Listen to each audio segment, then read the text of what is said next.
में सस्ते आटे के हुसूल के लिए गरीब आवाम खार। सख्त गर्मी में घंटों इंतजार के बावजूद कई शहरी आटे से महरूम।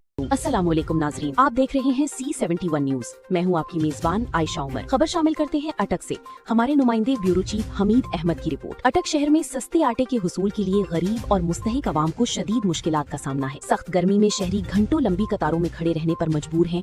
ताहम आटे की महदूद फराहमी के बाइस बड़ी तादाद में लोग खाली हाथ वापस लौटने पर मजबूर हो जाते हैं। शहरियों का कहना है कि महंगाई के इस दौर में सस्ता आटा उनके लिए किसी सहूलत से कम नहीं, लेकिन आटे की कम मिकदार और महदूद पॉइंट्स के बाइस उन्हें शदीद अजियत का सामना करना पड़ रहा है। कई अफराद घंटों इंतजार करने के बावजूद अपनी बारी आने से पहले ही आटे के थैले खत्म होने की वजह से वापस चले जाते हैं। इस हवाले से हमारी दुकानदारों से गुफ्तगू हुई तो उनका कहना था कि उन्हें रोजाना सिर्फ 10 से 20 थैले आटा फराहम किया जाता है। दुकानदारों के मुताबिक जो लोग कतार में पहले मौजूद होते हैं उन्हें आटा फराहम कर दिया जाता है, जबकि महदूद तादाद में आटा होने की वजह से बाद में आने वाले शहरियों को आटा फराहम करना मुमकिन नहीं रहता। दुकानदारों का कहना था कि अगर इंतजामिया की जानिब से आटे की मिकदार में इजाफा कर दिया जाए तो वो पहले की तरह ज्यादा से ज्यादा शहरियों को सस्ता आटा फराहम कर सकते हैं। शहरियों ने डिप्टी कमिश्नर अटक, जिला इंतजामिया और मुतल्लका हुकाम से मुतालबा किया है कि सस्ती आटे की फराहमी बढ़ाई जाए, मजीद सेल पॉइंट्स कायम किए जाएं और गर्मी में आवाम को घंटों कतारों में खड़े होने की अजियत से निजात दिलाई जाए। गरीब आवाम का कहना है कि सस्ता आटा उनका हक है, इसलिए इसकी फराहमी सिर्फ चंद अफराद तक महदूद रखने के बजाय मुनासिब मिकदार में यकीनी बनाई जाए ताकि ज्यादा से ज्यादा मुस्तहिक खानदान इस सहूलत से फायदा उठा सके।